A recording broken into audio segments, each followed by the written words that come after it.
Good morning ಎಲ್ರಿಗೂ.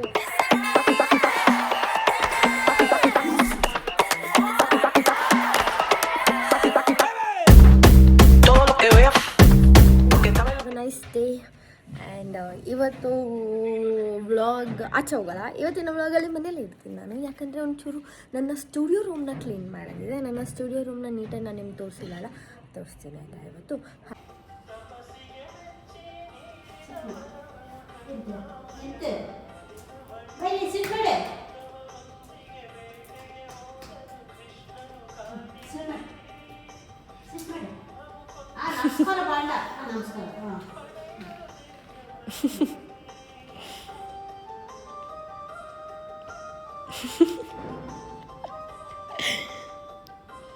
ಇದು ನಮ್ಮ ಮ್ಯಾಗಿ ಇದು ಮ್ಯಾಗಿ. ಸೊ ಇದು ಪಾಪ, ಇದೇನು ಗೊತ್ತಾ, ಇದ್ರದ್ದೊಂದು ದೊಡ್ಡ ಕಥೆನೇ ಇದೆ ಆಯಿತಾ.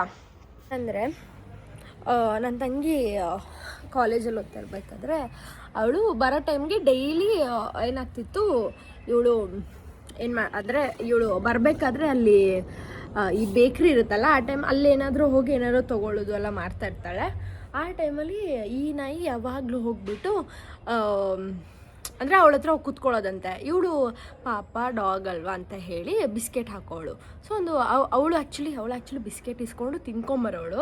ಅದೇ ಬಿಸ್ಕೆಟ್ನ ಅದಕ್ಕೂ ಹಾಕಿ ಹಂಗೆ ಬರ್ತಾಯಿದ್ಲು ವಾಪಸ್ಸು. ಅದರಿಂದನೇ ಬರೋದಂತೆ, ಸ್ವಲ್ಪ ದೂರ ಬಂದು ಹೋಗ್ಬಿಡೋದಂತೆ. ಅದಾದ್ಮೇಲೆ ಮತ್ತೆ ಇನ್ನೊಂದು ಸಲ ಹಂಗೆ ಒಂದು ವಾರ ಅದೇ ಥರ ಮಾಡಿ ಲಾಸ್ಟಿಗೆ ಅದು ಅವಳಿಂದನೇ ಬರ್ತಾಯಿತ್ತಂತೆ. ಅವಳಿಂದನೇ ಆಲ್ಮೋಸ್ಟ್ ಎಷ್ಟೋ ದೂರ ಅವಳು ನಡ್ಕೊಂಬರ್ಬೇಕಿತ್ತು, ಅಷ್ಟು ದೂರನೂ ನಡ್ಕೊಂಡೇ ಬರ್ತಾಯಿತ್ತಂತೆ ಅದು ಅವಳ ಜೊತೆಗೇನೆ. ಸೊ ಆಗ ಇವಳು ಕಾಲ್ ಮಾಡಿಬಿಟ್ಟು, ಅಕ್ಕ ಈ ಥರ ನಾಯಿ ಬರ್ತಾಯಿದ್ದೆ ನನ್ನ ಹಿಂದೆ, ಪಾಪ ಅದು ಅಂತೆಲ್ಲ ಹೇಳ್ತಾಯಿದ್ಲು. ಆಮೇಲೆ ತೊಗೊಂಡೋಗಿ ಸರಿ ಆಯಿತು ಕರ್ಕೊಬಾ ಅಂತ ಹೇಳಿ ಕರ್ಕೊಬಂದು, ಆಮೇಲೆ ಅದು ಪಾಪ ಅಂದರೆ ತುಂಬ ಗಲೀಜಾಗ್ಬಿಟ್ಟಿತ್ತು, ಫುಲ್ಲು ಧೂಳೆಲ್ಲ ಆಗಿ ಒಂಥರ ಆಗ್ಬಿಟ್ಟಿತ್ತು ಆ ಡಾಗ್. ಅಂದರೆ ಯಾರೋ ಬಿಟ್ಟಿರೋದಾ ಇಲ್ಲ ಇದೇ ಓಡಿ ಬಂದಿರೋದಾ ಅಂತ ಗೊತ್ತಿಲ್ಲ ಆಯಿತಾ. ಸೊ ಈ ಥರ ಆಗಿತ್ತು. ಅದಾದಮೇಲೆ ಎಷ್ಟೋ ತಿಂಗಳುಗಳಾದಮೇಲೆ ಅದಕ್ಕೆ ಫುಲ್ ಹೊಟ್ಟೆ ನೋವಾಗಕ್ಕೆ ಸ್ಟಾರ್ಟ್ ಆಯಿತು. ಅಂದರೆ ಫುಲ್ ಅಳೋದು ಮತ್ತು ಕಿರ್ಚೋದು ಅಂತ ಆ ಥರ ಎಲ್ಲ ಮಾಡ್ತಾಯಿತ್ತು. ಮತ್ತು ಈಗ ವಾಶ್ರೂಮೆಲ್ಲ ಇದು ಮಾಡಿದಾಗೆಲ್ಲ ಬ್ಲಡ್ ಬರೋದು ಈ ಥರ ಎಲ್ಲ ಆಗ್ತಾಯಿತ್ತು. ಆ್ಯಂಡ್ ತುಂಬ ಬೇಜಾರಾಗ್ತಿ ಯಾಕೆ ಈ ಥರ ಆಗ್ತಾಯಿದೆ ಅಂತ. ಆಮೇಲೆ ವೆಟರ್ನರಿ ಹತ್ರ ಕರ್ಕೊಂಡು ಹೋದ್ವಿ. ಆಗ ಅವರು ಹೇಳಿದ್ರು ಇಟ್ ಈಸ್ ಪ್ರೆಗ್ನೆಂಟ್, ಹಾಗೆ ಅದ್ರ ಹೊಟ್ಟೆ ಒಳಗೆ ಮಗು ಎಲ್ಲ ಸತ್ತೋಗಿದೆ ಅಂತೆಲ್ಲ ಹೇಳ್ತಾರೆ. So it was so sad. ಅಂದರೆ ಅದು ಹೇಗಾಯ್ತು ಅಂತಲೂ ಗೊತ್ತಿಲ್ಲ. ಆ್ಯಂಡ್ ಅದು ಮೇ ಬಿ ಅವರು ಆ ಥರ ಇದ್ದಿದ್ದಕ್ಕೆ ಅದನ್ನ ಆಚೆ ಬಿಟ್ಟರು ಅಂತಲೂ ಗೊತ್ತಿಲ್ಲ, ಇಲ್ಲ ಅದು ಆಚೆ ಬಂದಮೇಲೆ ಈ ಥರ ಎಲ್ಲ ಆಯಿತು ಅಂತಲೂ ಗೊತ್ತಿಲ್ಲ ಆಯಿತಾ. ಸೊ ಈ ಥರ ಈ ಥರ ಇದ್ರ ಕತೆ ಕರ್ಕೊಬಂದಿದ್ದೀವಿ. ಆದರೆ ನನಗೆ ಇದು ಅವರು ಅಲ್ಲಿ ಪ್ರೀವಿಯಸ್ ಯಾರ ಮನೇಲಿತ್ತೋ ಅಲ್ಲಿಂದ ಆಚೆ ಓಡಿ ಬಂದಿರೋದಂತನೂ ಅನ್ನಿಸ್ತದೆ. ಯಾಕೆಂದರೆ ನಾವು ಒಂದಿನ ಹಿಂಗೆ ಇಲ್ಲಿ ಕಟ್ಟಾಕಿದ್ವಿ, ಅಂದರೆ ಕಟ್ಟಾಕಿರಲಿಲ್ಲ, ಆಚೆ ಹಿಂಗೆ ಬಿಟ್ಟಿದ್ವಿ ಆಯಿತಾ. ಡೋರ್ ಓಪನ್ ಇತ್ತು ಆ್ಯಕ್ಚುಲಿ, ನಾವೆಲ್ಲ ಟಿ ವಿ ನೋಡ್ತಾಯಿದ್ವಿ. ಅವಳು ಹಿಂಗೆ ಓಡಾಡ್ತಾಯಿದ್ಲು. ನಾವೇನು ಅಂದ್ಕೊಂಡ್ವಿ, ಓಕೆ ಇವಳು ಆಚೆ ಇದ್ದಾಳೆ ಅಂತ ಹೇಳಿ ಸುಮ್ಮನೆ ಆದ್ವಿ ಆಯಿತಾ. ಆಮೇಲೆ ಹಿಂಗೆ ಹೋಗಬೇಕಾದ್ರೆ ನಾನು ನನ್ನ ತಂಗಿ ಎಲ್ಲಿ ಮ್ಯಾಗಿ ಅಂತ ಹುಡುಕಿದ್ರೆ ಅವಳು ಆ ಗೇಟಿಂದ ಒಳಗಡೆಗೆ ಹಿಂಗೆ ನುಕ್ಕೊಂಡು ಹೋಗ್ಬಿಟ್ಟಿದ್ದಾಳೆ, ಅಂದರೆ ನುಕ್ಕೊಂಡು ಆಚೆ ಹೊಡೋಗ್ಬಿಟ್ಟಿದ್ದಾಳೆ. ಗೊತ್ತೇ ಇಲ್ಲ, ನಾವೆಲ್ಲೋ ಆ ರೋಡಲ್ಲಿ ಈ ರೋಡಲ್ಲೆಲ್ಲ ಹುಡುಕಿ ಲಾಸ್ಟಿಗೆ ಯಾವುದೋ ಒಂದು ರೋಡ್ ಸೈಡಲ್ಲಿ ಸಿಕ್ಕಿದ್ಲು. ಓ ಮೈ ಗಾಡ್. ಆಮೇಲೆ ಕರ್ಕೊಂಬಂದ್ವಿ. ಅವಳ ಆ ಗೇಟ್ ಹಾಕಿದ್ರು ಆ ಗೇಟ್ ಸೆಂಟರ್ ಒಂದು ಇಷ್ಟೇ. ಹಾಗೆ ಲಿಲ್ಲಿನೂ ಅಷ್ಟೇ, ನಾವು ಸ್ಟ್ರೀಟಿಂದನೇ ತಂದಿದ್ದು. ನಮ್ಮ ಅಜ್ಜಿ ಮನೆ ಹತ್ರ ಒಂದು ನಾಯಿ ಈ ಥರ ಮರಿ ಹಾಕಿತ್ತು, ಎಷ್ಟೋ ಮರಿಗಳಿತ್ತು. ಅದೆಲ್ಲ ಸತ್ತೋಯ್ತು. ಎರಡಷ್ಟೇ ಬಾಕಿ ಇತ್ತು. ಒಂದನ್ನು ಮಾತ್ರ ನಮ್ಮಮ್ಮ ಮತ್ತು ನನ್ನ ತಂಗಿ ತೊಗೊಬಂದಿದ್ದು. ಆಮೇಲೆ ತಂದರು. ಆ್ಯಂಡ್ ಅದು ಲಿಲ್ಲಿದು ಮಗ ಬಂದು ಚಾರ್ಲಿ. ಸೊ ಈ ಥರ ನಮ್ಮ ಒಂದು ಡಾಗ್ಸ್ನ ಕತೆ. ಚಾರ್ಲಿ ಮಾತ್ರ ಕಂಪ್ಲೀಟ್ ಹೋಮ್ಲಿ. ಹೀಗೆ ನ್ಯೂಸ್ ಪೇಪರ್ ಓದ್ತಾಯಿದ್ದೆ. ಐ ಥಿಂಕ್ ಗೋಲ್ಡ್ ಪ್ರೈಸ್ ಈಗ ಒಂಚೂರು ಕಮ್ಮಿ ಆಗಿದೆ, ಬಟ್ ಜಾಸ್ತಿ ಆಗೋ ಸಾಧ್ಯತೆ ಇದೆ ಗೊತ್ತಿಲ್ಲ. ಆ್ಯಂಡ್ ನಾನಿದು ನೋಡ್ತಾ ಇದ್ದೆ, ಟ್ಯಾಕ್ಸ್ ವಿಷಯ ಎಲ್ಲ ತುಂಬ ನಡೀತಾ ಇದೆ. ಆ್ಯಂಡ್ ನಿಮಗೆ ಗೊತ್ತಾ, ನಾನು ಇಯರ್ ಸ್ಟಾರ್ಟಿಂಗಲ್ಲಿ ತುಂಬಾ ಬೇಜಾರಾಗಿತ್ತು. ಆ್ಯಂಡ್ ಅದನ್ನೇ ನೆನೆಸ್ಕೊಂಡು ನೆನ್ನೆನೂ ತುಂಬಾ ಬೇಜಾರಾಯಿತು. ಬಿಕಾಸ್ ನಾನು tax GST I paid 5 lakhs which can't be refunded. ಅದು ವಾಪಸ್ ಬರಲ್ಲ. ತುಂಬಾ ಬೇಜಾರಾಗುತ್ತೆ ಕೆಲವೊಂದು ಸಲ. ಅದು ಆ್ಯಕ್ಚುಲಿ ನನ್ನದೇ ಒಂದು ನೆಗ್ಲಿಜೆನ್ಸಿ ಇತ್ತು ಒಂಚೂರು. ಅಂದರೆ ನನ್ನ ಇನ್ ದ ಸೆನ್ಸ್ ನನಗೆ ಇನ್ವಾಯ್ಸಸ್ ಕಲೆಕ್ಟ್ ಮಾಡಿಕೊಂಡು ಕೊಡಬೇಕಾಗಿರೋರು ಕೊಟ್ಟಿಲ್ಲ ಆ್ಯಂಡ್ ಈ ಥರ ಆಗಿತ್ತು. ಐ ಪೇಡ್ ಅಷ್ಟು. ಬಟ್ ಯೋಚನೆ ಮಾಡಿ, ಅಷ್ಟು ಟ್ಯಾಕ್ಸ್ ಕಟ್ತೀವಿ, ಎಲ್ಲ ಮಾಡ್ತೀವಿ. ಈವನ್ ಕಾರ್ಗೂ ಅಷ್ಟೇ ರೋಡ್ ಟ್ಯಾಕ್ಸ್ ಎಲ್ಲ ಕಟ್ಟಿರ್ತೀವಿ, ಬಟ್ ರೋಡೇ ಪ್ರಾಪರ್ ಇರೋಲ್ಲ. ಆ್ಯಂಡ್ ಈವನ್ ಅಷ್ಟು ಮಾಡಿದ್ರೂ ಏನೂ ಇಂಪ್ರೂವ್ಮೆಂಟ್ ಆಗೋಲ್ಲ ಅಂದಾಗ ಎಷ್ಟು ಬೇಜಾರಾಗುತ್ತೆ ಅಲ್ವಾ? ಅಷ್ಟು ಟ್ಯಾಕ್ಸ್ ಕಟ್ಟಿನೂ ಎಲ್ಲಿ ಹೋಗುತ್ತೆ ಆ ದುಡ್ಡೆಲ್ಲ ಅಂತಲೂ ಗೊತ್ತಿಲ್ಲ. ಬಟ್ ಬೇರೆ ಕಂಟ್ರೀಸಲ್ಲೆಲ್ಲ ಟ್ಯಾಕ್ಸ್ ಇಲ್ಲ ಅಂದ್ರೂ ಅಷ್ಟು ಚೆನ್ನಾಗಿರುತ್ತೆ ಆ ಕಂಟ್ರೀಸೆಲ್ಲ. ಯಾಕೆ ಇನ್ನೊಂದು ಓದೋಕ್ಕಿಷ್ಟ ಏನಂದರೆ ರಾಶಿ ಬಗ್ಗೆ. ತುಂಬ ಜನ ನಂಬ್ತಿರಲ್ಲ ಗೊತ್ತಿಲ್ಲ, ಬಟ್ ನಾನು ತುಂಬಾ ನಂಬ್ತೀನಿ ಅದ್ರ ಬಗ್ಗೆ. So I trust. ಯಾಕಂದರೆ ಎಷ್ಟೊಂದೆಲ್ಲ ನಿಜವಾಗ್ಲೂ ಅದೇ ಥರ ಆಗಿದೆ. ನಿಮಗೆ ನೆನಪಿದೆಯಾ ನನ್ನ ಕಾರ್ದು ಈ ಥರ ಆಯಿತು ಅಂತ ಹೇಳಿದ್ದೆ, ಅಂದರೆ ಕಾರ್ ಇಂಡಿಕೇಟರ್ದು. ಸೊ ಆ ದಿನ ಏನಾಗಿತ್ತು, ನಾನು ಇದನ್ನ ಓದಿದೆ ದಟ್ ನಾನು ದೂರದ ಪಯಣ ಮಾಡಬಾರ್ದು, ಏನಾದರೂ ಒಂದು ಅಪಘಾತ ಆಗುತ್ತೆ, ಚಿಕ್ಕದಾಗುತ್ತೆ ದೊಡ್ಡದಾಗಲ್ಲ, ಬಟ್ ಕೇರ್ಫುಲ್ಲಾಗಿರಿ ಅಂತೆಲ್ಲ ಹೇಳಿದರು. ನಾನು ಮಾಡಿದೆ, ಈ ಥರ ಆಯಿತು. ಆಗ ಅಂದ್ಕೊಂಡೆ ಇದೆಲ್ಲ ನಿಜಾನೇ ಅಂತ. ಆಯ್ತು, ಇವತ್ತಿನ ನನ್ನ ಒಂದು ರಾಶಿ ಬಗ್ಗೆ ನೋಡೋಣ. ಯಾವ ರಾಶಿ ಅಂತ ಹೇಳಲ್ಲ, ಆದರೆ ಹಾಗೆ ಹೇಳ್ತೀನಿ ಅಂತ. ಪ್ರಯಾಣದಿಂದ ಆರೋಗ್ಯದಲ್ಲಿ ವ್ಯತ್ಯಯವಾದಿತ್ತು, ಶತ್ರುಗಳ ಮೇಲೆ ವಿಜಯ ಸಾಧಿಸುವಿರಿ, ಆರ್ಥಿಕ ಸ್ಥಿತಿಯಲ್ಲಿ ಚೇತರಿಕೆ, ಶುಭ ಸಂಖ್ಯೆ 2. ನೈಸ್. ಶತ್ರುಗಳ ಮೇಲೆ ವಿಜಯ ಸಾಧಿಸುವಿರಿ ಅಂತ ಗೊತ್ತಿಲ್ಲ ಏನು ಅಂತ ಅದು. ಓಕೆ, ನೋಡೋಣ ಏನಾಗುತ್ತೆ ಅಂತ ಇವತ್ತು. ಆದರೆ ನಾನು ಇವತ್ತು ಪಯಣ ಮಾಡಬಾರ್ದು ಅಂತ ಇದೆ. ನಾನು ಇವತ್ತು ಎಲ್ಲಿಗೂ ಹೋಗೋದು ಇಲ್ಲ. ಸೊ ಓಕೆ, ಆ್ಯಕ್ಚುಲಿ ಎಲ್ರಿಗೂ ನನ್ನ ಒಂದು ರೆಸಿಪಿ ಅಂದರೆ ಒಂದು ಚಿಕನ್ ಫ್ರೈ ಹಾಗೂ ಗೀ ರೈಸ್ ರೆಸಿಪಿ ಇಷ್ಟ ಆಯಿತು. ಅದಕ್ಕೋಸ್ಕರ ಇವತ್ತು ಇನ್ನೊಂದು ರೆಸಿಪಿ ಮಾಡೋಣ. ದಟ್ ಈಸ್ ಮಶ್ರೂಮ್ ಹಾಗೆ ಪಾಲಕ್ ಇಟ್ಕೊಂಡಿದ್ದೀನಿ. ಆ್ಯಂಡ್ ಇದರಲ್ಲಿ ಪಾಲಕ್ ಮಶ್ರೂಮ್ ಬಿರಿಯಾನಿ ಮಾಡ್ತಾಯಿದ್ದೀನಿ. ಐ ಥಿಂಕ್ ನೀವೆಲ್ಲೂ ನೋಡಿರಲ್ಲ ಅನ್ಸುತ್ತೆ, ಗೊತ್ತಿಲ್ಲ, ನಾನು ನೋಡಿಲ್ಲ. ಬಟ್ ಇವತ್ತು ಇದು ಮಾಡ್ತಾಯಿದ್ದೀನಿ, ನೋಡೋಣ ಯಾವ ಥರ ಬರುತ್ತೆ ಅಂತ. ಇಂಗ್ರೀಡಿಯೆಂಟ್ಸ್ ಬೇಕು ಅಂದರೆ ಟೊಮ್ಯಾಟೊ, ಕೊತ್ತಂಬರಿ ಹಾಗೂ ಚೂರು ಇಲ್ಲಿ ಪುದೀನ ಇದೆ, ಹಾಗೆ ಇದು onion and palak full chop ಮಾಡಿದ್ವಿ. ಹಾಗೆ ಇದು ಗ್ರೈಂಡ್ ಮಾಡಿರೋದ್ರಲ್ಲಿ ಇದಕ್ಕೆ ಒಂಚೂರು ಟೊಮ್ಯಾಟೊ, ಒಂಚೂರು ಆನಿಯನ್ ಹಾಗೂ ಚಿಲ್ಲೀಸ್ ಆ್ಯಂಡ್ ಸ್ವಲ್ಪ ಪಾಲಕ್, ಹಾಗೆ ಬೇರೇನು ಅದಷ್ಟನ್ನು ಹಾಕಿ ಗ್ರೈಂಡ್ ಮಾಡ್ಕೊಂಡಿದ್ದೀನಿ. ನೀರು ಹಾಕ್ತೀರಾ, ನೀರು ಹಾಕಬಾರ್ದು. ಆ್ಯಂಡ್ ಇದು ಮಶ್ರೂಮ್ ಚಿಕ್ಕದಾಗಿ ಕಟ್ ಮಾಡ್ಕೊಂಡ್ರೆ, ಅಷ್ಟು ಚಿಕ್ಕದಾಗಿ ಮಾಡ್ಕೊಂಬಿಡಿದು, ಇಲ್ಲಾಂದರೆ ಅದು ಸಿಗೋದೇ ಇಲ್ಲ, ಎಲ್ಲ ಚಿಕ್ಕದಾಗಿ ಹೋಗುತ್ತಲ್ಲ. ಸೊ ಇಷ್ಟು ಈ ಥರ ಆಲ್ರೆಡಿ ಈಗ ಕಾದಿದೆ ಆಯಿತಾ. ಇದಕ್ಕೆ ಎಷ್ಟು ಮಸಾಲೆ ಹಾಕೋತಾ ಇದ್ದೀನಿ, ಅಲ್ಲಿ ಆಲ್ರೆಡಿ ಆಯಿಲ್ ಹಾಕಿದ್ದೀನಿ. ಹಾಗೆ ಒಂದು ಸ್ಪೂನಷ್ಟು ಜಿಂಜರ್ ಗಾರ್ಲಿಕ್ ಪೇಸ್ಟ್, ಹಾಗೆ ಅದಕ್ಕೇ ಆನಿಯನ್. ಇದು ಆನಿಯನ್ ಒಂಚೂರು ಬೆಂದಾಗಿದೆ, ಸೊ ಹಂಗೆ ಟೊಮ್ಯಾಟೊನ ಹಾಕೋಣ. ಹಾಗೆ ಇದಕ್ಕೆ ಈ ಒಂದು ಕೊತ್ತಂಬರಿ ಹಾಗೂ ಪುದೀನ ಏನು ಇಟ್ಕೊಂಡಿದ್ವಿ, ಸೊ ಇದಕ್ಕೆ ಈ ಒಂದು ಗ್ರೈಂಡ್ ಏನು ಮಾಡ್ಕೊಂಡಿದ್ದೀವಿ ಅದನ್ನ ಹಾಕೊಳ್ಳೋಣ. ಈಗ ಇದಕ್ಕೆ ಒಂಚೂರು ಮಿಕ್ಕಿದೇನಿತ್ತು ಪಾಲಕ್ ಅದನ್ನ ಹಾಕೋತಾ ಇದ್ದೀನಿ.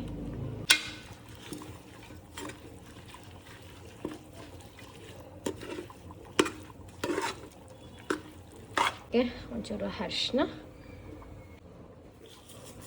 ಉಪ್ಪು ನಿಮಗೆ ಎಷ್ಟು ಬೇಕಷ್ಟು.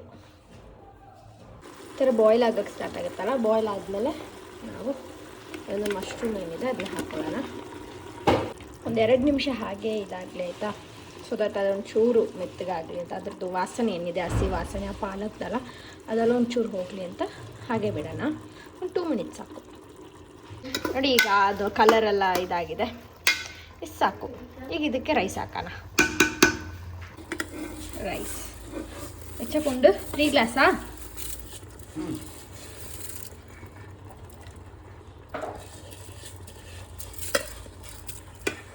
ಈಗ ವಾಟರ್ ಹಾಕಿದ್ದೀನಿ. ಗೊತ್ತುಂಡು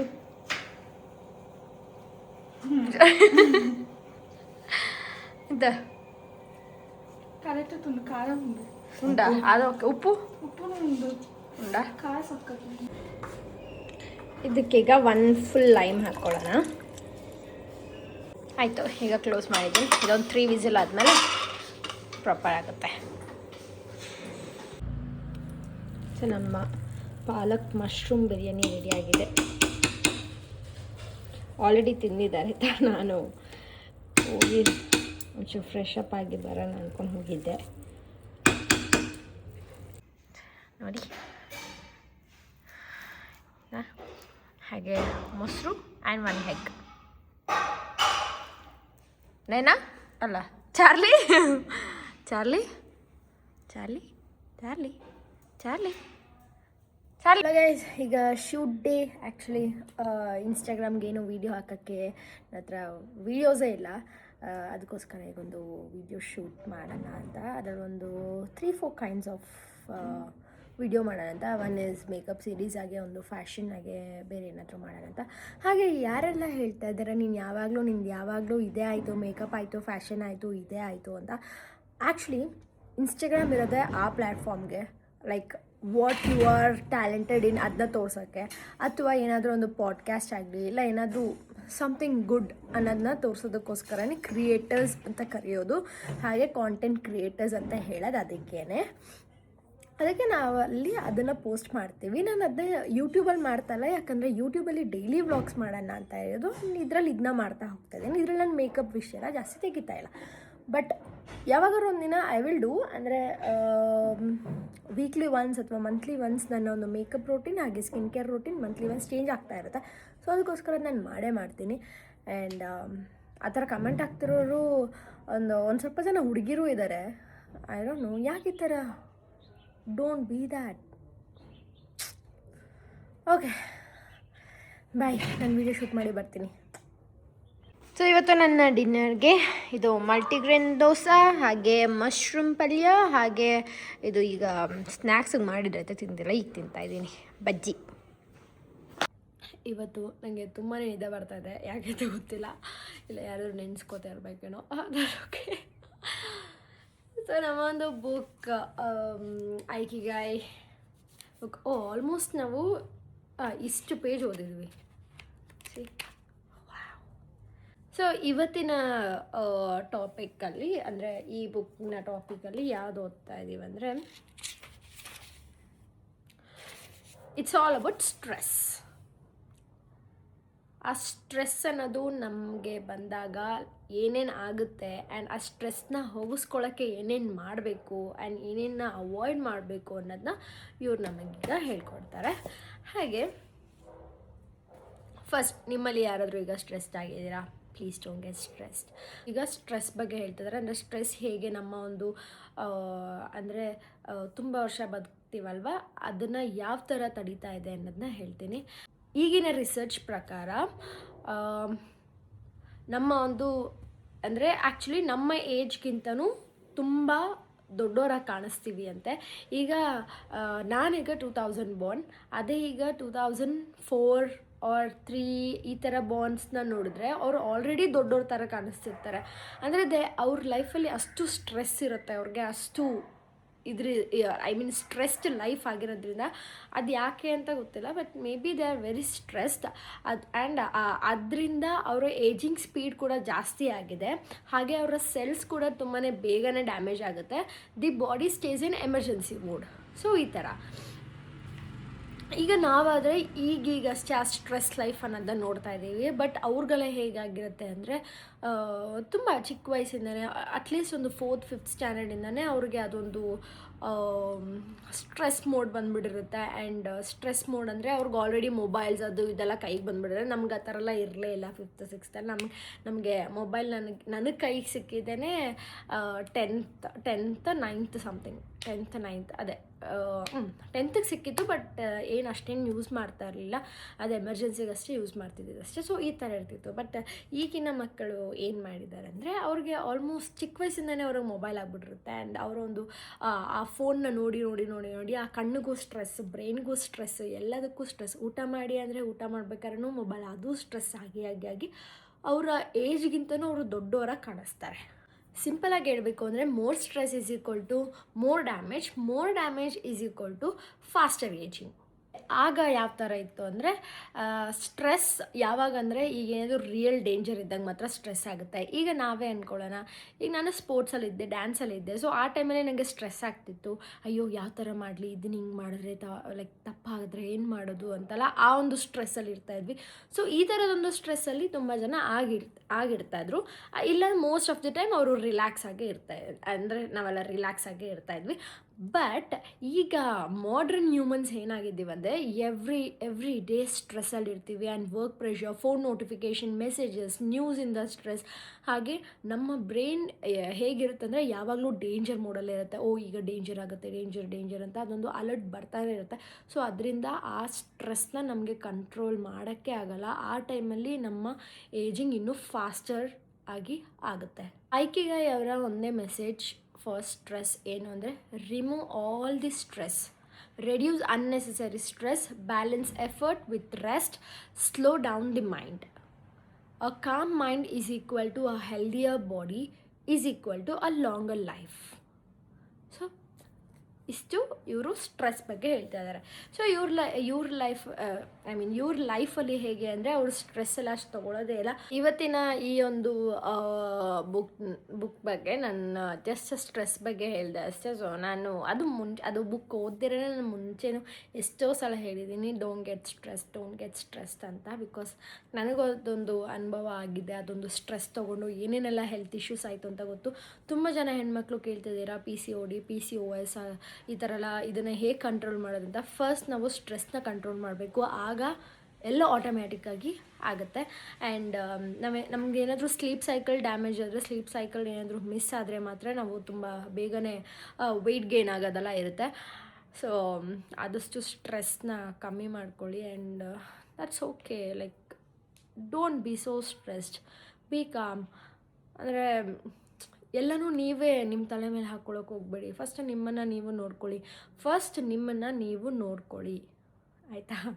ನಾನು ಮತ್ತೆ ಒತ್ತಿ ಹೇಳ್ತಾ ಇದ್ದೀನಿ. ಫಸ್ಟ್ ನಿಮ್ಮನ್ನು ನೀವು ಕರೆಕ್ಟಾಗಿ ನೋಡ್ಕೊಳ್ಳಿ, ಆಗ ನಿಮ್ಮ ಸುತ್ತಮುತ್ತ ಇರೋ ಜನನೆಲ್ಲ ನೀವು ಚೆನ್ನಾಗೇ ನೋಡ್ಕೋಬಹುದು. ನಿನ್ನೆ ಕಮೆಂಟ್ಸ್ ಏನೇನಿದೆ, ಏನಿದೆ ಕೊಂಬು ಓಕೆ, ನಿನ್ನೆ ಕಮೆಂಟ್ಸ್ ಏನೇನಿದೆ ಅದನ್ನ ಓದ್ತಾ ಇದ್ದೀನಿ. ನಿತ್ಯಶ್ರೀ ಅನ್ನೋರು ಹೇಳಿದ್ದಾರೆ, I am having severe fever today, wish me to get well soon. Course Nithya ಅವರೇ, ನಿಮಗೆ ಬೇಗನೆ ಹುಷಾರಾಗಲಿ ಆ್ಯಂಡ್ ಹೆಲ್ದಿಯಾಗಿ ಬೇಗ. ಆ್ಯಂಡ್ ನಿಮ್ಗೆ ಏನಾದರೂ ಕೋಲ್ಡ್ ಫೀವರ್ ಅಂತ ಹೇಳಿದ್ರಲ್ಲ, ಓಕೆ, ಆದಷ್ಟು ಹಾಟ್ ವಾಟರ್ ಕುಡೀರಿ, ಆಚೆಗಡೆ ನೀರೆಲ್ಲ ಕುಡಿಯೋಕೆ ಹೋಗ್ಬಿಡಿ, ಮನೆಯಿಂದನೇ ನೀರು ತೊಗೊಂಡೋಗಿ. ತೇಜಸ್ವಿನಿ GK ಅವ್ರು ಹೇಳಿದ್ರೆ, please don't be disheartened my girl, we are always with you, your vlogs create a sense of comfort, positivity for us. We truly appreciate you and we hope you continue to stay happy. Thank you so much. ನನ್ನಿಂದ ನಿಮ್ಮೆಲ್ಲರಿಗೂ ಈ ಒಂದು that comfort and positivity ಸಿಗ್ತಾ ಇದೆ ಅಂದರೆ I will always be there. ನಾನು ನಿಜವಾಗ್ಲೂ ನನ್ನ ವ್ಯೂಸ್ ಬಗ್ಗೆ ತಲೆ ಕೆಡಿಸ್ಕೊತಾನೆ ಇಲ್ಲ. ಆ್ಯಂಡ್ ಲೈಕ್ ನಾಟ್ ನೀವಲ್ಲ, ಬೇರೆ ಯಾರೋ ಕಮೆಂಟ್ ಹಾಕಿದ್ರು, ನಿನಗೆ ವ್ಯೂಸ್ ಬರ್ತಿಲ್ಲ ಅಂತ ಈ ಥರ ಮಾಡ್ತಾ ಇದೆಯಾ, ಇವ್ರ ಬಗ್ಗೆ ಹೇಳ್ತಾ ಇದೆಯಾ ಅಂತ. ನನಗೆ ವ್ಯೂಸ್ ಬಗ್ಗೆ ನಾನು ತಲೆನೇ ಕೆಡಿಸ್ಕೊತಾ ಇಲ್ಲ, ನನಗೆ ಬೇಕಾಗೇ ಇಲ್ಲ. ನನಗೆ ಆ್ಯಕ್ಚುಲಿ ಹಿಂಗೆ ಗೊತ್ತಾ, ಎಷ್ಟು ಜನ ನನಗೆ ಇಲ್ಲಿ ನಾರ್ಮಲಾಗಿ ಡೈಲಿ ವ್ಯೂವರ್ಸ್ ಯಾರ್ಯಾರು ಇರ್ತೀರಲ್ಲ, ಇವರೇ ನನ್ನ ಜೆನ್ಯೂನ್ ಫ್ಯಾನ್ಸ್ ಅಂತ ನಾನು ನಂಬ್ತೀನಿ. ಆ್ಯಂಡ್ ಜೆನ್ಯೂನಾಗಿ ನನ್ನ ತುಂಬಾ ಇಷ್ಟಪಡೋರು ನೀವು ಅಷ್ಟೇ. ಆ ಥರ ತುಂಬ ಜನ ಹಾಕಿದೆ ನನಗೆ ವ್ಯೂಸ್ ಬಗ್ಗೆ ತಲೆ ಕೆಡಿಸ್ಕೊತೇನಲ್ಲ. ಈ ಥರ ಇಷ್ಟೊಂದು ಈಗ ನಮಗೆ ಒಂದು 10,000 ವ್ಯೂಸ್ ಬಂದ್ರೂ 10,000 ಜನ ನೋಡ್ತಾ ಇದ್ದಾರಲ್ಲ, 10,000 ಜನ ನೋಡ್ತಾ ಇದ್ದಾರೆ. ನಂಗೆ ಅದೇ ತುಂಬಾ ಖುಷಿ. 10,000 ಜನಕ್ಕೂ ನಾನು ಅಷ್ಟೊಂದು ಕಂಫರ್ಟ್ ಆ್ಯಂಡ್ ಪಾಸಿಟಿವ್ ಕೊಡ್ತಾ ಇದ್ದೀನಿ ಅಂದರೆ I am proud of my self. Because 10,000 ಜನನ ಸಂಪಾದಿಸೋದು ತುಂಬಾ ಕಷ್ಟ, ಅದು ನನಗೆ ಗೊತ್ತು. ಯಾಕಂದರೆ ನಾನು ಆ ಲೆವೆಲಿಂದನೂ ಬಂದಿದ್ದೀನಿ. ಆ್ಯಂಡ್ ಒಂದೇ ಸಲ ನನಗೆ ಓವರ್ನೈಟ್ ಮಿಲಿಯನ್ ಫಾಲೋವರ್ಸ್ ಆಗಿಲ್ಲ. ಅಲ್ಲಿಂದ ನಾನು ಬಂದು ನಾನು ಮಿಲಿಯನ್ ಫಾಲೋವರ್ಸ್ ಆಗಿ ಅಲ್ಲೇ ಸ್ಟಕ್ ಆಗಿಬಿಟ್ಟಿದ್ದೀನಿ. I know, but it's okay. Akka, these stories are very useful for me. It teaches a real world task. You are sharing a good things which makes me also learn new things. Thank you for that stories. Thank you so much. ಆದರೂ ಈ ಬುಕ್ನ ನಿಮಗೋಸ್ಕರ and ಎಷ್ಟೊಂದು ಜನ ಕೇಳ್ತಾರೆ ಅವರೆಲ್ರಿಗೋಸ್ಕರ ಈ ಬುಕ್ನ ನಾನು ಕಂಪ್ಲೀಟ್ ಮಾಡ್ತೀನಿ, ಓದಿ ಕಂಪ್ಲೀಟ್ ಮಾಡ್ತೀನಿ. ಭೂಮಿ ಬೆಟ್ಟ ಸ್ವಾಮಿ ಅವ್ರು ಹೇಳಿರೋದು, usually I will wake up late in morning, but when you started daily vlog I will wake up and I will be waiting. That is so cute. Actually ಇನ್ನೊಂದೇನು ಅಂದರೆ ನಾನು ಅಷ್ಟೇ ಏನಂದರೆ ಈಗ ನೈಟೆಲ್ಲ ಎಡಿಟ್ ಮಾಡೋದು, ಎಡಿಟ್ ಏನೂ ಮಾಡಿಲ್ಲ ಅಂದ್ರೂ ನನಗೆ ಅದೊಂದು ಏನು ಅಂದರೆ ಏನು ಮಾಡಲಿ, ಈಗ ನೆಕ್ಸ್ಟ್ ಏನು ಕಾಂಟೆಂಟ್ ಮಾಡಲಿ ಅಂತೆಲ್ಲ ಹುಡುಕಿ ಏನೇನು ಮಾಡೋದು ಅಂತೆಲ್ಲ ಫುಲ್ ರಿಸರ್ಚ್ ಮಾಡ್ತಾ ಇರ್ತೀನಿ. ಸೊ ಆ ಟೈಮಲ್ಲಿ ನಾನು ಮಲ್ಗೋದು ಲೇಟ್ ಆಗುತ್ತೆ. ನಾನು ಎದ್ದೇಳೋದು ಅಷ್ಟೇ ಒಂದು 11:30 ಆ ಥರ ಎದ್ದೇಳ್ತಾ ಇದ್ದೆ. ಬಟ್ ಈಗ ನಾನು ಕನ್ಸಿಸ್ಟೆಂಟಾಗಿ ವೀಡಿಯೋ ಅಪ್ಲೋಡ್ ಮಾಡಬೇಕು ಆ್ಯಂಡ್ ವ್ಲಾಗ್ ಮಾಡಬೇಕು ಆ್ಯಂಡ್ ನಿಮಗೆ ಬೇಗ ಎಲ್ಲ ವ್ಲಾಗ್ ಅಪ್ಲೋಡ್ ಮಾಡಬೇಕು ಅನ್ನೋದಕ್ಕೋಸ್ಕರ ಶಾರ್ಪ್ 9 o'clock ಅಟ್ಲೀಸ್ಟ್ 8:30ಗೆ ಅಟ್ಲೀಸ್ಟ್ ನಾನು ಅಲ್ಲಿ ವೇಕಪ್ 8:30 9ಗೆ ಎದ್ದೇಳ್ತೀನಿ. ಎದ್ದು ಬೇಗ ಹೋಗಿ ಬ್ರೇಕ್ಫಾಸ್ಟ್ ಎಲ್ಲ ಮಾಡ್ಕೊ ಅದೇ ವ್ಲಾಗ್ನ ಕಂಟಿನ್ಯೂ ಮಾಡ್ತಾ ಇರ್ತೀನಿ, ಹಾಗೆ ಅಪ್ಲೋಡು ಮಾಡ್ತೀನಿ. ಸೊ ಶಾರ್ಪ್ 10 o'clock ಅಲ್ಲಿ ಮಿಸ್ ಆಗುತ್ತೆ 10:30 11 ಯಾಕೆ ಅಂದರೆ ತಮ್ನೇಲ್ ಕೆಲವೊಂದು ಸಲ ರೆಡಿ ಆಗಿರಲ್ಲ. ಸೊ ಆ ಟೈಮಲ್ಲಷ್ಟೇ ಸ್ವಲ್ಪ ಮಿಸ್ ಆಗುತ್ತೆ. ಆ್ಯಂಡ್ ನಾನೇ ಅವ್ರಿಗೆ ತಮ್ನೇಲ್ಗೆ ಟೈಟಲ್ ಹೇಳೋದು ಅದೆಲ್ಲ ಹೇಳೋದನ್ನ ನೈಟ್ ಆಲ್ರೆಡಿ ಲೇಟ್ ಮಾಡಿಬಿಟ್ಟಿರ್ತೀನಿ, ಬಿಕಾಸ್ ಅಪ್ಲೋಡ್ ಮಾಡೋಕ್ಕೆ ಲೇಟ್ ಆಗಿರುತ್ತೆ. ಅದಕ್ಕೆ ನಾನು ಬೇಕಾದ್ರೆ ಎದ್ದೇಳೋದು ಹೈ ಐ ಹೋಪ್ ನಿಮ್ಮ ಮನೇಲಿ ಎಲ್ಲರೂ ಖುಷಿಯಾಗಿರ್ತಾರೆ ಅಂತ. ಯಾಕಂದರೆ ನಮ್ಮ ಮಗಳು ಅಟ್ಲೀಸ್ಟ್ ಇವಾಗಾದ್ರು ಬೇಗ ಎದ್ದೇಳ್ತಿದ್ದಾರೆ ಅಂತ. ನಾನು ಹೇಳಿದ ತಕ್ಷಣ ಎಡಿಟರ್ ಬಗ್ಗೆ ಈಗ ಆಲ್ರೆಡಿ ತಮ್ಮನೇಲಿ ಎಡಿಟರ್ ಮೆಸೇಜ್ ಮಾಡಿದ್ದಾರೆ. ಈಗ ನಂಗೆ ಅದು ಕಾಣಿಸಲ್ಲೈತೆ ಏನು ಮೆಸೇಜ್ ಅಂತ, ಮೇ ಬಿ ಅಲ್ಲಿರುತ್ತೆ ಮೇಡಮ್ ತಮ್ಮನೇಲ್ ಅಂತ. ಅವ್ರು ಆ್ಯಕ್ಚುಲಿ ನಾನು ಮರ್ತಿದ್ರು ಅವರೇ ನನಗೆ ಇದು ಮಾಡ್ತಾರೆ, ಓಹ್ ತಮ್ಮನೇಲ್ ಅಂದರೆ ಡೈಲಿ ವ್ಲಾಗ್ ಮಾಡಿ ಅನ್ನೋ ಥರ. So that is a motivation ನನಗೆ. ಶೈವ ಅವ್ರು ಹೇಳಿರೋದು, ಅಕ್ಕ ಇನ್ನೂ 1 month ಇದೆ ನನಗೆ ಎಕ್ಸಾಮ್, 1 monthಲ್ಲಿ ಎಕ್ಸಾಮ್ ಇದೆ, ವಿಶ್ ಮೀ ಪ್ಲೀಸ್ ಆ್ಯಂಡ್ ಸ್ಟಡಿಗೆ ಒಂದು ಮೋಟಿವೇಶನ್ ಲೈನ್ ಹೇಳಿ ಪ್ಲೀಸ್ ಡೋಂಟ್ ಇಗ್ನೋರ್ ಅಂತ. ಆ್ಯಕ್ಚುಲಿ ನನಗೆ ಎಕ್ಸಾಮ್ಗೆ ಮೋಟಿವೇಶನ್ ಏನು ಹೇಳ್ಬೇಕಂತ ಗೊತ್ತಿಲ್ಲ, ಬಟ್ ನಾನು ನಿಮಗೆ ಕಂಫರ್ಟ್ ಮಾಡ್ತೀನಿ ಬೇಕಾದರೆ. ಏನಂದರೆ ನಾನು ನಿಮಗೆ ಒಂದು ಸ್ಟೋರಿ ಹೇಳ್ತೀನಿ ಆಯಿತಾ. ಸೊ ನಾನು 10th ಬೋರ್ಡ್ ಎಕ್ಸಾಮ್ ಬರೆಯೋಕ್ಕೆ ಹೋಗಬೇಕಾದ್ರೆ, ಅಂದರೆ ನಾನು ಎಕ್ಸಾಮ್ ಏನು ಮಾಡ್ತಿದ್ದೆ, ನಾನು 2 ಟ್ಯೂಷನ್ಸ್ಗೆ ಹೋಗ್ತಾಯಿದ್ದೆ. ಆ್ಯಂಡ್ 2 ಟ್ಯೂಷನ್ ಕೂಡ ನಂಗೆ ತುಂಬಾ ಹೆಲ್ಪ್ಫುಲ್ ಆಗಿದೆ. ನಾನು ಕ್ಲಾಸಲ್ಲೂ ಕೂಡ ನಾನು ಕ್ಲಾಸ್ ಕೇಳಿಸ್ಕೊತೀನಿ ಅಷ್ಟೇ ಹೊರತು ನಾನು ಅದನ್ನ ಬರೆದು ಪ್ರಾಕ್ಟೀಸ್ ಮಾಡೋದು ಮತ್ತು ಮನೇಲಿ ಕೂತ್ಕೊಂಡು ಪ್ರಾಕ್ಟೀಸ್ ಮಾಡೋದು ಅದೆಲ್ಲ ಮಾಡ್ತಾ ಇರಲಿಲ್ಲ. ನಾನು ಕ್ಲಾಸ್ ಏನು ಕೇಳಿಸ್ಕೊತೀನಿ, ಬಂದು ಮಲ್ಕೊಂಬಿಡ್ತಿದ್ದೆ. ಮಲ್ಕೊಂಡು ಮತ್ತೆ ಬೆಳಗ್ಗೆ ನಾನು 4 ಗಂಟೆಗೆ ಟ್ಯೂಷನ್ ಹೋಗ್ತಾಯಿದ್ದೆ. 4 ಟ್ಯೂಷನ್ ಹೋಗಿ 4:30ಗೆ ಟ್ಯೂಷನ್ ಇರ್ತಿತ್ತು. ಸೊ 4:30ಗೆ ಹೋದರೆ 5:30 6:30ವರೆಗೂ ಟ್ಯೂಷನ್ ಇರ್ತಾಯಿತ್ತು. ಅದಾಗಿದ್ದ ತಕ್ಷಣ ಅಲ್ಲಿಂದ ಇನ್ನೊಂದು ಟ್ಯೂಷನ್ಗೆ ಹೋಗ್ತಾಯಿದ್ದೆ. ಸೊ 6 o'clock 6:30ಗೆ ಇನ್ನೊಂದು ಟ್ಯೂಷನ್ಗೆ ಹೋದರೆ ಅಲ್ಲಿಂದ 8:30ಗೆ ಟ್ಯೂಷನ್ ಮುಗಿಯೋದು. ನಾನು ಆಲ್ರೆಡಿ ನಾನು ಯೂನಿಫಾರ್ಮ್ ಎಲ್ಲ ಹಾಕೊಂಡು ಹೋಗಿರ್ತೀನಿ. ನಾನು ಅಲ್ಲಿಂದ ಹಾಗೆ ಎಕ್ಸಾಮ್ಗೆ ಹೋಗೋದು ಬರೆಯೋದು ಅಷ್ಟೇ ನಾನು ಮಾಡ್ತಾ ಇದ್ದಿದ್ದು. ಸೊ ನಾವೇನು ಮಾಡಬೇಕು ಅಂದರೆ ನಮಗೆ ಎಷ್ಟಾಗುತ್ತೋ ಅಷ್ಟು ಮಾತ್ರ ಓದಬೇಕು. ಅದಕ್ಕಿಂತ ಎಕ್ಸ್ಟ್ರಾ ಏನಾದರೂ ಓದೋಕೋರೆ ನಿಜವಾಗ್ಲೂ ಇರೋದು ಮರ್ತೋಗುತ್ತೆ. ನಮಗೇನು ಗೊತ್ತಿರುತ್ತೋ ಅದರಲ್ಲೇ ನಾವು ಬೆಸ್ಟ್ ಆದರೆ ಮಾತ್ರ we can write exams nicely. ಹಾಗೆ ಇನ್ನೊಂದೇನೆಂದರೆ, ಇದು ನಿಮಗೆಲ್ಲ ಲೇಮ್ ಅನ್ನಿಸ್ಬೋದು, ಬಟ್ ಆದರೂ ಐ ಟೆಲ್ ಯು ಆಯಿತಾ. ನನಗೆ ಈ ಮಂಗಳಮುಖಿಯರು ಲೈಕ್ ಅವ್ರ ಮೇಲೆ ಲೈಕ್ ಒಂಥರ ರೆಸ್ಪೆಕ್ಟ್ ಆಯಿತಾ. ಸೊ ನಾನೇನು ಮಾಡಿದೆ ಅಂದರೆ 10th ಎಕ್ಸಾಮ್ ಟೈಮಲ್ಲಿ ಅದೇನೋ ಗೊತ್ತಿಲ್ಲ, ನಾನು ಎಕ್ಸಾಮ್ಗೆ ಬೇರೆ ಟೈಮಲ್ಲೆಲ್ಲ ಹೋದರೆ ಸಿಗೋಲ್ಲ ಅವರು ನನ್ನ ಕಣ್ಮುಂದೆ. ಬಟ್ ಎಕ್ಸಾಮ್ ಟೈಮ್ದಲ್ಲಿ ಹಿಂಗೆ ಹೋಗ್ಬೇಕಾದ್ರೆ ಯಾವಾಗಲೂ ಸಿಗೋರು, ಅಂದರೆ ಒಬ್ಬರೇ ಸೇಮ್ ಪರ್ಸನ್ ಸಿಗ್ತಾ ಇರಲಿಲ್ಲ, ಬೇರೆ ಪರ್ಸನ್ ಸಿಗ್ತಾಯಿದ್ರು. ನಾನು ಅವ್ರು ಬರ್ತಾರೆ ಹಿಂಗೆ ಲೈಕ್ ಕಾಸು ಕೇಳ್ತಾರೆ ಅಲ್ವಾ, ನಾನು ಕೊಡ್ತೀನಿ. ಅವರು ಖುಷಿಯಿಂದ ಅಂತೇಳಿ ನಾನು ಹೇಳ್ತೀನಿ, ಅವ್ರು ಕೇಳ್ತಾರೆ ಎಕ್ಸಾಮ್ ಅಲ್ವಾ ಅಂತೆಲ್ಲ ಹೇಳ್ತಾರೆ. ನಾನು ಹೌದು ಅಂತ ಹೇಳ್ತೀನಿ, ಭಯ ಆಗ್ತಿದೆ ಅಂತ. ಭಯ ಬರಬೇಡ, ಹೋಗು ಸೂಪರಾಗಿ ಬರೀತೀಯ ಅಂತ ₹1 ಕಾಯಿನ್ ಕೊಡೋರು. ನಾ ₹1 ಕಾಯಿನ್ ತೊಗೊಂಡ್ರೆ ಪಾಕೆಟ್ ಹಾಕೊಂಡು ಯಾವಾಗಲೂ ನಾನು ₹1 ಕಲೆಕ್ಟ್ ಮಾಡ್ತಿದ್ದೆ ಆಯಿತಾ. ಸೊ ₹1 ಕಲೆಕ್ಟ್ ಮಾಡ್ಕೊಂಡು ಹೋಗೋದು, ಕುತ್ಕೊಂಡು ಎಕ್ಸಾಮೆಲ್ಲ ಬರ್ತಾಯಿದ್ದೆ. So they are kind of lucky for me and it's good.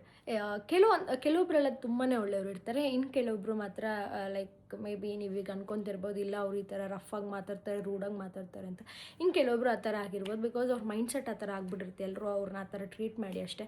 So ಈ ಥರ ಒಂದು ಸಿಚುಯೇಷನ್ಸ್ ಆಗ್ತಾಯಿತ್ತು ನನಗೆ ಸ್ಕೂಲ್ ಬೋರ್ಡ್ ಎಕ್ಸಾಮ್ ಬರೆಯೋಕ್ಕೆ ಹೋಗ್ಬೇಕಾದ್ರೆ. ಆ್ಯಂಡ್ ಸೋನು ಅನ್ನೋರು ಹೇಳ್ತಾ ಇರೋದು, you are not getting any promotions, so you started daily vlogs right ಅಂತ. ಯಾರು ಹೇಳಿದ್ರು ನಂಗೆ ಪ್ರಮೋಷನ್ ಸಿಗ್ತಾ ಇಲ್ಲ ಅಂತ? ನನಗೆ ಪ್ರಮೋಷನ್ಸ್ ತುಂಬಾ ಸಿಗ್ತಾಯಿದೆ, ಬಟ್ ನಾನು ಅದರಿಂದ ಬ್ರೇಕ್ ತೊಗೊಂಡಿದ್ದೀನಿ. ಯಾಕೆ ಅಂದರೆ ನನ್ನ ಹೆಲ್ತ್ ಮೇಲೆ, ನನ್ನ ಸ್ಕಿನ್ ಮೇಲೆ, ನನ್ನ ಬಾಡಿ ಕೇರ್ ಎಲ್ಲದ್ರ ಮೇಲೆ ನಾನು ಕೇರ್ ತೊಗೋಬೇಕು ಅನ್ನೋದಕ್ಕೋಸ್ಕರ ನಾನು ಮಾಡ್ತಾರೆ. ಯಾರು ಹೇಳಿದ್ರು ನನಗೆ ಪ್ರಮೋಷನ್ ಸಿಗ್ತಾ ಇಲ್ಲ ಅಂತ? ನಿಮ್ಗೆ ಗೊತ್ತಾ? ನೀವು ನೋಡಿದ್ರಾ? ಇಲ್ಲ ಅಲ್ವಾ? ಈಗೇನು ಗೊತ್ತಾ, ಈಗ ನೀವು ಈ ಥರ ಹೇಳ್ತಾ ಇದ್ದೀರಲ್ಲ, ಇದಕ್ಕೂ ಒಂದು ಕತೆ ಇದೆ. ಏನು ಗೊತ್ತಾ, ಯಶಿನ್ ಇದ್ದಾನಲ್ಲ, ನನಗೆ ಅವ್ರು ಹೇಳಿದ್ದು ಈ ಒಂದು ಕಥೆನ. ಸೊ ಒಂದಿನ ಏನಾಗುತ್ತಂತೆ, ಈ ಈಗಲ್ ಈಗಲ್ ಒಂದು ಹಾವನ್ನ, ಅಂದರೆ ಅದು ಊಟ ಹಾವು ಅಲ್ವಾ, ಹಾವನ್ನ ತೊಗೊಂಡು ಹೋಗ್ತಾ ಇರುತ್ತಂತೆ, ಆರ್ಕೊಂಡು ಹೋಗ್ತಾ ಇರುತ್ತೆ ಮೇಲಗಡೆ. ಸೊ ಆ ಟೈಮಲ್ಲಿ ಕೆಳಗಡೆ ಒಂದು ಪ್ಯಾಲೇಸ್ ಇರುತ್ತೆ. ಆ ಊರಿನ ರಾಜ ಏನು ಮಾಡ್ತಾನೆ, ಆ ದಿನ ಒಂದು 30 to 40 ಮಕ್ಕಳಿಗೆ ಊಟ ಹಾಕಬೇಕು ಅಂತ ಅಡುಗೆ ಮಾಡ್ತಾ ಇರ್ತಾರೆ. ಆ ಅವ್ರು ಅಡುಗೆ ಮಾಡ್ತಾ ಇರ್ತಾರೆ, ಆ ದೊಡ್ಡ ಪಾತ್ರೆಯಲ್ಲಿ ಅಡುಗೆ ಮಾಡ್ತಿರ್ಬೇಕಾದ್ರೆ ಅಲ್ಲಿಂದ ಒಂದು ಚೂರು ಇದ್ರದ್ದು ಆವುದು ಪಾಯ್ಸನ್ ಅದ್ರೊಳಗೆ ಬಿದ್ದೋಗುತ್ತೆ. ಅದು ಅವನಿಗೆ ಗೊತ್ತಿರಲ್ಲ. ಅವನ ಪಾಡಿಗೆ ಅವನ್ನೆಲ್ಲ ಇದು ಮಾಡಿ ಮಕ್ಳಿಗೆಲ್ಲ ಊಟನೆಲ್ಲ ಬಡಿಸ್ತಾರೆ. ಮಕ್ಳಿಗೆ ಊಟನ ಬಡಿಸಿದ ಮೇಲೆ ಆ ಮಕ್ಕಳೆಲ್ಲ ಸತ್ತೋಗ್ತಾರೆ, ಬಿಕಾಸ್ ಅದರಲ್ಲಿ ಪಾಯ್ಸನ್ ಇತ್ತು. ಆ್ಯಂಡ್ ಈಗ ಇವ್ರಿಗೆ ಯಾರ ಮೇಲೆ ಬ್ಲೇಮ್ ಮಾಡೋದಂತ ಗೊತ್ತಿಲ್ಲ. ಅಂದರೆ ಅಂದರೆ ಅಡುಗೆ ಮಾಡಿಸಿರ್ತಾರಲ್ಲ ಅವ್ರಿಗೂ ಗೊತ್ತಿಲ್ಲ ಅದು ಹಿಂಗೆ ಹೇಗಾಯಿತು ಅಂತ, ಮತ್ತು ಆ ರಾಜಂಗೂ ಗೊತ್ತಿಲ್ಲ ಅದು ಹೇಗಾಯಿತು ಅಂತ. ಆಯಿತಾ, ಇವರಿಬ್ಬರೇ ಲೈಕ್ ನೀನು ಮಾಡ್ದೆ, ಹಿಂಗಾಯ್ತು ಹಂಗಾಯ್ತು ಅಂತೆಲ್ಲ ಫುಲ್ ರಿಸರ್ಚ್ ಮಾಡ್ಕೊಂಡು ಗೊತ್ತಾರೆ. ಆಗ ಇದರಲ್ಲಿ ದೇವಲೋಕದಲ್ಲಿ ಮತ್ತು ಇನ್ನು ಈ ಕಡೆ ಲೈಕ್ ಹೆಲ್ ಆ್ಯಂಡ್ ಹೆವನಲ್ಲಿ ಅವರು ಡಿಸ್ಕಸ್ ಮಾಡ್ತಾ ಇರ್ತಾರೆ, ಏನು ಈಗ ಯಾರ ಮೇಲೆ ಈ ಒಂದು ಕರ್ಮನ ಬರಿಬೇಕು, ಇಷ್ಟು ಜನನ ಸತ್ತಿರೋರು, ಲೈಕ್ ಇಷ್ಟು ಜನನ ಸಾಯಿಸಿದಾರಲ್ವ ಮಕ್ಕಳನ್ನ, ಯಾರ ಮೇಲೆ ಬರೆಯೋದು ಅಂತ ಯಮರಾಜ ಕೇಳಿದಾಗ ಅವರು ಇಲ್ಲ ಇದು ಗೊತ್ತಾಗ್ತಾ ಇಲ್ಲ ಏನು ಮಾಡೋದು ಅಂತ, ಬಿಕಾಸ್ ನಾವು ನೋಡಿಲ್ವಲ್ಲ ಏನಾಯಿತು ಅಂತ ಹೇಳ್ತಾರೆ. ಆಗ ಯಮರಾಜ ಹೇಳ್ತಾನೆ, ಇದ್ರ ಮೇಲೆ ಏನು ಈಗಲ ಮೇಲೆ ಬರಿಬೋದಾ ಅಂತ, ಯಾಕಂದರೆ ಅದೇ ಅಲ್ವಾ ಊಟನ ತೊಗೊಂಡು ಹೋಗ್ತಿದ್ದಿದ್ದು ಅಂತ. ಇಲ್ಲ, ಅದ್ರ ಅದು ಊಟ ತೊಗೊಂಡು ಹೋಗ್ತಾಯಿತ್ತು ಅಂತ ಹೇಳ್ತಾರೆ. ಮತ್ತು ಹಾವು ಮೇಲೆ ಬರೆಯೋದಾ ಅಂತ, ಹಾವು ಏನು ಮಾಡಿತ್ತು, ಅದ್ರ ಬಾಯಲ್ಲಿ ವಿಷ ಇಟ್ಟಿದೆ ನಾವಲ್ವಾ ಅಂತ ಹೇಳ್ತಾರೆ. ಹಾಗೆ ಈಗ ಆಯಿತು, ಅಡುಗೆ ಮೇಲೆ ಐ ಮೀನ್ ಅಡುಗೆ ಮಾಡ್ತಾರಲ್ಲ ಅವ್ರ ಮೇಲೆ ಬರೆಯೋದಾ ಅಂತ ಕೇಳ್ತಾರೆ. ಇಲ್ಲ, ಅಡುಗೆ ಮೇಲೆ ಅವನ ಮೇಲೆ ಯಾಕೆ ಬರೆಯೋದು, ಅದು ಅವ್ನ ಪಾಡಿಗೆ ಅವನು ಮಕ್ಳಿಗೆ ಊಟ ಮಾಡ್ತಾಯಿದ್ದ, ಆ ಥರ ಒಳ್ಳೆ ಕೆಲಸನೇ ಮಾಡ್ತಾಯಿದ್ದ ಅವ್ನು ಬೇಕು ಅಂತೇನು ಮಾಡಲಿಲ್ವಲ್ಲ ಅದಂದರೆ. ಆಗ ಅವನು ಫುಲ್ ಅಯ್ಯೋ ಏನು ಮಾಡೋದು, ಸರಿ ಆಯಿತು ಅಲ್ಲಿಗೆ ಹೋಗಿ ನೋಡೋಣ ಏನಾಗಿರುತ್ತೆ, ಇಲ್ಲ ರಾಜನ ಮೇಲೇ ಬರೆಯೋದ, ರಾಜನ ಕೇಳೋಣ ಅಂತ ಹೇಳಿ ಬರ್ತಾರೆ ಕೆಳಗಡೆಗೆ. ಬಂದು ಹೀಗೆ ಊರಿಗೆ ಎಂಟ್ರಿ ಆಗ್ತಾ ಇರ್ತಾರೆ. ಆ ಟೈಮಲ್ಲಿ ಅಲ್ಲಿ ಒಬ್ಬ ಕೂತಿರ್ತಾನೆ. ಆ ಊರ ಎಂಟ್ರಿ ಆಗೋ ಟೈಮಲ್ಲಿ ಅಲ್ಲೊಬ್ಬ ಕೂತಿರ್ತಾರೆ, ಊರಿನವ್ರೆ. ಕೂತಿರ್ಬೇಕಾದ್ರೆ ಇವ್ರನ್ನ ನೋಡ್ಬಿಟ್ಟು ಕೇಳ್ತಾರೆ, ಎಲ್ಲಿಗೆ ಹೋಗ್ತಿದ್ದೀರಾ ಅಂತ ಕೇಳ್ತಾರೆ. ಆಗ ಇವರಿಬ್ರು ಹೇಳ್ತಾರೆ, ಇಲ್ಲ ನಾವು ರಾಜನ ನೋಡೋಕೆ ಹೋಗ್ತಾ ಇದ್ದೀವಿ ಅಂತ ಯಮರಾಜ ಮತ್ತು ಇನ್ನೊಬ್ಬರು ಚಿತ್ರಗುಪ್ತ ಅನಿಸುತ್ತೆ, ಇವರೊಬ್ಬರು ಹೇಳ್ತಾರೆ. ಆಗ ಇವನೇನು ಮಾಡ್ತಾನೆ, ಅವನ ಹತ್ರ ಎಲ್ಲ ಯಾಕೆ ಹೋಗ್ತೀರಾ, ಆ ರಾಜ ಎಲ್ಲ ಸರಿ ಇಲ್ಲ ಅವನು, ಈಗಷ್ಟೇ 30 ಜನ ಮಕ್ಕಳನ್ನೆಲ್ಲ ಸಾಯಿಸಿದಾನೆ, ಅವನ್ನ ನೋಡೋಕ್ಕೆ ನೀವು ಯಾಕೆ ಹೋಗ್ತೀರಾ ಅಂತೆಲ್ಲ ಹೇಳ್ತಾರೆ. ಆಗ ಇವರಿಬ್ಬರು ಚಿತ್ರಗುಪ್ತ ಯಮರಾಜ ಹೇಳ್ತಾನೆ ಚಿತ್ರಗುಪ್ತ, ಈಗ ಇವನ ಹೆಸರನ್ನ ಬರ್ಕೋ ಅಂತ. ಆಗ ಇದರಿಂದ ನಿಮಗೇನು ಅರ್ಥ ಆಯಿತು, ನಿಮಗೆ ಗೊತ್ತಿಲ್ಲ ಅಂದಮೇಲೆ ನೀವು ಏನು ಮಾತಾಡೋಕ್ಕೆ ಹೋಗ್ಬಾರ್ದು. ಯಾಕಂದರೆ ಅಕಸ್ಮಾತ್ ಅದೇನಾದರೂ ಸುಳ್ಳಾಗಿದ್ದರೆ ಆ ಒಂದು ಕರ್ಮ ನಿಮ್ಮ ಮೇಲೆ ಬರುತ್ತೆ ಅಂತ. ಅರ್ಥ ಆಯ್ತಾ? ಸೊ ಅದಕ್ಕೆ ಒಬ್ರ ಬಗ್ಗೆ ಮಾತಾಡೋಕ್ಕೂ ಮುಂಚೆ ಯೋಚನೆ ಮಾಡಬೇಕು, ಏನೇನು ಮಾತಾಡ್ತಾ ಇದ್ದೀರಾ, ಏನು ಹೇಳ್ತಾ ಇದ್ದೀನಿ ನಾನು ಅಂತ. ಯಾಕಂದರೆ ಈಗ ನಾನೇನಾದರೂ ಕರ್ಮ ಮಾಡಿದರೆ ಈಗ ಆ ಕರ್ಮ ನನಗೆ ಆಲ್ರೆಡಿ ಅದು ಇದೆ ಅಂತ ನನಗಿರಲ್ಲ, ಸಾಬೀತಾಗಿರಲ್ಲ. ಬಟ್ ನೀವೇನಾದರೂ ಅದ್ರ ಬಗ್ಗೆ ಮಾತಾಡ್ತಿದ್ರೆ ಆ ಒಂದು ಕರ್ಮ ನಿಮಗೆ ಬರೋ ಚಾನ್ಸಸ್ ಇರುತ್ತೆ. ಸೊ ಅದಕ್ಕಾಗಿ ಹೇಳ್ತಿರೋದು, never talk anything about anybody unless and until you know about it. Okay ಅಲ್ವಾ? ಅರ್ಥ ಆಯ್ತಾ? ಸಾರಿ, ತುಂಬ ಉದ್ದನೇ ಒಂದು ಸ್ಟೋರಿ ಹೇಳಿದೆ, ಬಟ್ ಐ ಹೋಪ್ ನಿಮಗೆ ಇದೊಂದು ಅರಿವಾಗಿರುತ್ತೆ ಅಂತ. ಓಕೆ ಗಾಯ್ಸ್, ಈಗ ಯಾರಿಗೆಲ್ಲ ಎಕ್ಸಾಮ್ ಇದೆ, ಆಲ್ ದಿ ಬೆಸ್ಟ್ ಆ್ಯಂಡ್ ಚೆನ್ನಾಗಿ ಓದಿ, ಸ್ಟ್ರೆಸ್ ತೊಗೋಬೇಡಿ. Okay, and thank you so much for watching. ನಾಳೆ ನಾನು ವ್ಯಾಲೆಂಟೈನ್ಸ್ ಡೇಗೆ ಶೂಟ್ ಮಾಡ್ತಾ ಇದ್ದೀವಿ. ಹಾಗೆ ಐ ಆಮ್ ವೆರಿ ಎಕ್ಸೈಟೆಡ್, ಗೊತ್ತಾ, ಒಂದು ಲೈಕ್ ಕಾನ್ಸೆಪ್ಟ್ ಬಗ್ಗೆ ನನಗೆ ಅಪ್ಲೋಡ್ ಮಾಡೋಕ್ಕೆ. ಬಿಕಾಸ್ ಈ ಸಲ ಸ್ವಲ್ಪ ಡಿಫ್ರೆಂಟ್ ಆಗಿರೋ ಕಾನ್ಸೆಪ್ಟ್ನ ತರ್ತಾ ಇದ್ದೀನಿ. So I am very excited and thank you so much for watching. I love you all, take care. ಹಾಗೆ see you all in the next vlog. By.